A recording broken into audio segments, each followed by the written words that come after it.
नमस्कार मित्रांनो, कुण्या राजाची गतू राणी या मालिकेच्या आजच्या भागात आपण बघणार आहोत की कबीर हा लगेच पाठीमागे वळून बघतो तर लगेच गुंजा म्हणते सायबा. तर गुंजाला बघून कबीरलाही खूप धक्का बसतो. तर तेवढ्यात दरवाजात मृण्मयी आलेली असते. तिने कबीरचे सर्व बोलणे ऐकलेले असते. त्यामुळे लगेच मृण्मयीला सर्व हे ऐकल्यानंतर तिला वाटते की कबीरचे गुंजावर खरोखरच खूप प्रेम आहे. त्यामुळे लगेच मृण्मयी म्हणते, कबीर, म्हणजे हा गजरा तू हिला आणला होतास? तू मला डेटवर बोलवलं होतं आणि तू हिला? तर लगेच गुंजा म्हणते, मृण्मयी ताई, माझं ऐकून घ्या प्लीज. तसं काहीही नाहीये, तुम्ही समजता तसं. मी देव डोंगरोबाची आण घेऊन सांगते, तुमचा काहीतरी गैरसमज झालाय. तर मृण्मयी म्हणते, तू मध्ये काहीही बोलू नकोस. तर लगेच कबीर म्हणतो, गुंजा तू शांत बैस. तर लगेच कबीर मृण्मयीला समजवण्याचा प्रयत्न करतो व तिला म्हणतो की हे बघ, माझ्या मनात असं काही असतं तर मी दरवाजा लावून घेतला नसता का? तर गुंजा म्हणते, सायबा व मृण्मयीताई, मी तुम्हाला सांगते, मी शिकवणीसाठी चाललेले होते, परंतु अचानक मला कोणीतरी घरात कोंडून घेतलं. त्यामुळे मला घरातून बाहेर पडता आलं नाही आणि मी तिथेच रूममध्ये अडकले आणि मग मी खिडकीतून खाली उडी मारून इथे बाहेर आले आणि हे सर्व मी साहेबांना सांगणार होते. तर लगेच गुंजा म्हणते, प्लीज मृण्मयीताई, माझं ऐकून घ्या. चला मी तुम्हाला दाखवते. तर मृण्मयी म्हणते, थांब, मला कुठेही यायचं नाही आणि मला काहीही दाखवू नको. तर लगेच कबीर म्हणतो, गुंजा तू शांत हो. तर लगेच गुंजा म्हणते, नाही साहेबा, चला मी तुम्हाला दाखवते. असं म्हणत लगेच गुंजा त्यांना त्या रूममध्ये घेऊन जाते आणि वरती रूममध्ये गेल्यानंतर दाखवते, हे बघा, बाथरूमचा दरवाजा अजूनही बंद आहे. मला बाहेरून कोणीतरी कोंडून घेतलं होतं आणि मी इथे एकटीच अडकल्यामुळे मलाही काही सुचत नव्हतं, म्हणून मी खिडकीतून उडी मारून बाहेर आले. तर लगेच कबीर म्हणतो, परंतु असं कोणी का करेल?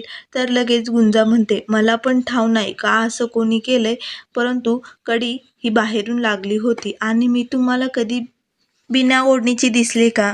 नाही ना मृण्मयीताई? अहो, मी या खिडकीतून उडी मारायला आले आणि माझी ओढणी इथे अडकली आणि ती खाली पडली. हे पहा.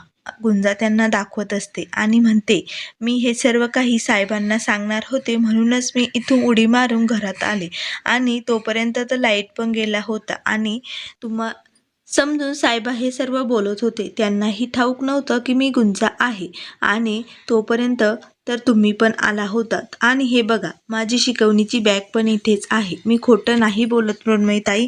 तर लगेच गुंजा म्हणते, असं एखाद्या मुलीला तिच्या चांगुलपणाचा किती दिवस सबूत द्यावा लागेल काय माहिती. सगळी चूक माझीच आहे. आणि लगेच तिच्या हातानेच ती स्वतःला मारू लागते. तर लगेच कबीर म्हणतो, मारायची गरज नाहीये गुंजा. कसा काय दरवाजा लागला परंतु मला कळतच नाही. तर लगेच मृण्मयी म्हणते, बैस गुंजा, शांत हो. बरं झालं तू या रूममधून बाहेर पडली. इतक्या वेळ तू या रूममध्ये अडकून राहिली, किती त्रास झाला असेल तुला. तर लगेच गुंजा रडत असते. तर लगेच कबीर मनाशी विचार करतो, एखाद्या माणसाने एखाद्यावर किती विश्वास ठेवायचा ना, याचं मूर्तिमंत उदाहरण म्हणजे मृण्मयी आहे आणि मी तिचाच हा विश्वास तोडतोय. मी तिला फसवतोय. त्यामुळे मला तिला सर्व सत्य सांगावंच लागेल. बाद झाले कबीर, आता मृण्मयीला फसवायचे बाद झाले, असे म्हणतो आणि मनाची तयारी करतो. तर मृण्मयी ही गुंजाला समजवत असते, प्लीज गुंजा, स्वतःला त्रास करून घेऊ नको. माझ्या मनात आलं होतं तसं, परंतु आता माझा तुझ्यावर विश्वास आहे. माझा गैरसमज झालेला आहे. आणि लगेच गुंजाला मिठी मारते व तिला सॉरी म्हणत असते आणि मृण्मयीही रडत असते आणि गुंजाही रडत असते. तर गुंजाही लगेच मृण्मयीला प्रेमाने मिठी मारते आणि मृण्मयी म्हणते, प्लीज आता रडू नको आणि स्वतःला त्रास करून घेऊ नको. तेवढ्यात कबीर म्हणतो, गुंजा तू बाहेर जा, मला मृण्मयीशी बोलायचे. तर मृण्मयी म्हणते, अरे ती किती त्रासातून बाहेर निघली आणि तू का असं बोलतोय आणि आता काय आपलं बोलणं होणार आहे का? तर कबीर लगेच म्हणतो, नाही, मला तुझ्याशी बोलायचं आहे मृण्मयी. गुंजा तू प्लीज बाहेर जा. व लगेच गुंजाला तिथून बाहेर जाण्यासाठी सांगतो. तर गुंजा ही कबीरकडे बघतच असते. मग गुंजा बाहेर जाते. तर लगेच कबीर मृण्मयीला खुर्चीवर बसवतो आणि म्हणतो, इथे बैस प्लीज, मला तुझ्याशी काहीतरी बोलायचंय. तर लगेच मृण्मयी म्हणते, कबीर काय झाले? तू असा का वागतोयस? मग कबीर मृण्मयीला म्हणतो, तू इतका का विश्वास ठेवते माझ्यावर? तर लगेच मृण्मयी म्हणते, कारण विश्वास दिल्याने आणखीन विश्वास वाढत असतो. तर लगेच कबीर म्हणतो, कधी कधी आपणच ज्याच्यावर विश्वास ठेवतो ना, तोच माणूस आपला विश्वास पायदळी तुडवत असतो. आपलं नातं सुरू होण्या अगोदरच मला तुला सत्य सांगायचं आहे. तर लगेच मृण्मयी म्हणते, काय झालं कबीर? तर लगेच कबीर म्हणतो, डोंगरवाडीला गुंजाचं आणि माझं लग्न झालेलं आहे. तर हे ऐकून मृण्मयीला खूप मोठा धक्का बसतो आणि मृण्मयी लगेच म्हणते, काय कबीर, तुझं आणि गुंजाचं लग्न? तर लगेच कबीर म्हणतो, हे बघ माझं ऐकून घे मृण्मयी, मला अजून बोलायचं आहे. तर मृण्मयी म्हणते, काय ऐकून घ्यायचंय आता? आता ऐकून घेण्यासारखं राहिलंच काय? आता सर्व काही संपलं आहे. तर लगेच कबीर म्हणतो, नाही मृण्मयी, मला अजून बोलायचंय, प्लीज माझं ऐकून घे. तर लगेच मृण्मयी ही खूप रागात असते. तर लगेच ती कबीरच्या एक कानामागे देते. तर लगेच कबीर म्हणतो, मृण्मयी, अजून मला तुला खूप काही सांगायचंय, प्लीज माझं ऐकून घे. परंतु मृण्मयी म्हणते, नाही कबीर, आता सगळं संपलं आहे. आता ऐकून घेण्यासारखं आणि सांगण्यासारखं काहीच राहिलं नाही. तर इकडे बाहेर गुंजाही विचार करत असते, साहेबांना नक्की काय सांगायचं आहे मृण्मयी ताईंना. तर लगेच मृण्मयी कबीरला गुड बाय म्हणते आणि लगेच घराबाहेर पडते आणि ती खूप रडत असते. तर बाहेर गुंजा बघते. तर गुंजा म्हणते, मृण्मयी ते थांबा. तर कबीरही मृण्मयीला थांब मृण्मयी असे म्हणत असतो, परंतु ती कुणाचंच ऐकत नाही आणि तिथून निघून जाते. तर लगेच गुंजा आतमध्ये येते आणि कबीरही रडत असतो. तर गुंजा म्हणते, साहेबा, काय बोलला आहात तुम्ही मृण्मयी ताईला? का अशा निघून गेल्या त्या अचानक? तर लगेच ती कबीरच्या डोळ्यात अश्रू बघते.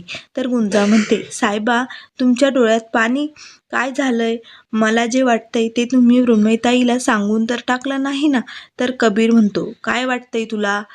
काय झालं असेल? इतक्या दिवस जे सुरू होतं ना, ते तसंच चालू आहे आणि इतक्या दिवस जो खेळ चालू होता ना, तो खेळ संपलाय. मी सांगून टाकलंय मृण्मयीला, तुझं आणि माझं लग्न झालेलं आहे. तर लगेच गुंजा डोक्याला हात लावते आणि खाली बसते. हे काय केलंय तुम्ही? समदट सांगून टाकलं? साहेबा, तुम्ही असं नको करायला होतं. तर लगेच गुंजा म्हणते, म्हणजे हे सगळं ओझं तुम्ही मृण्मयीताईच्या डोक्यावर टाकलं आणि आता दोन्ही घरांमध्ये खूप वाद होणार, दोन्ही घरं विस्कटून पडणार, सगळी नाती संपून जाणार आणि याचा सर्व त्रास त्या मृण्मयीताईला आयुष्यभर सहन करावं लागेल. हे सर्व माझ्यामुळेच झालंय आणि माझ्या आयुष्याचा तर विस्फोट झालेलाच आहे. तर कबीर म्हणतो, तुझ्या आयुष्याचा काय विस्फोट होणार आहे? लग्न तर माझं आणि मृण्मयीचं मोडलं ना?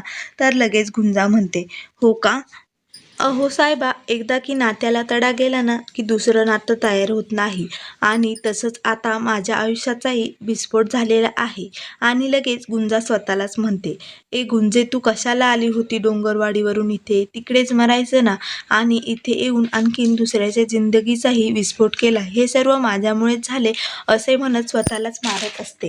आणि लगेच कबीर तिला म्हणतो, गुंजा, यात सर्व चूक तुझी नाहीये, चूक माझी पण आहे. मी डोंगरवाडीवरून आल्या आल्याच मृण्मयीला सर्व काही सांगून टाकायला पाहिजे होतं.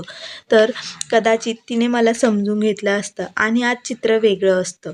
तर मित्रांनो, पुढील भागामध्ये मृण्मयी ही घरी गेलेली असते आणि गुंजाचं आणि कबीरचं लग्न झालेलं ऐकून तिला खूप टेन्शन आलेलं असतं. या सर्व टेन्शनमुळे तिला अस्थमाचा अटॅक आलेला असतो. तर ती रूममध्ये असते. तिने रूमचा दरवाजा आतमधून बंद केलेला असतो. तर सर्वजण तिला बाहेरून आवाज देत असतात, मृण्मयी दार उघड, तिची मम्मा, सर्वजण तिला हाका मारत असतात. परंतु आतमध्ये मृण्मयी चक्कर येऊन खाली पडलेली असते आणि इकडे कबीरचे घरचे सर्व घरी आलेले असतात. तर लगेच मधू ही खूप अस्वस्थ झालेली खाली बसते. तर लगेच कबीर व गुंजा विचारतात, काय झालंय आई? बोला ना आई, काय झालंय? असे गुंजा मधूला विचारत असते. तर कबीर म्हणतो, काय झालं आई, बोल ना. तर लगेच मधू म्हणते, कबीर, मृण्मयी. तर लगेच मित्रांनो, आता मृण्मयीला पुढील भागात काय होणार हे आपल्याला लवकरच बघायला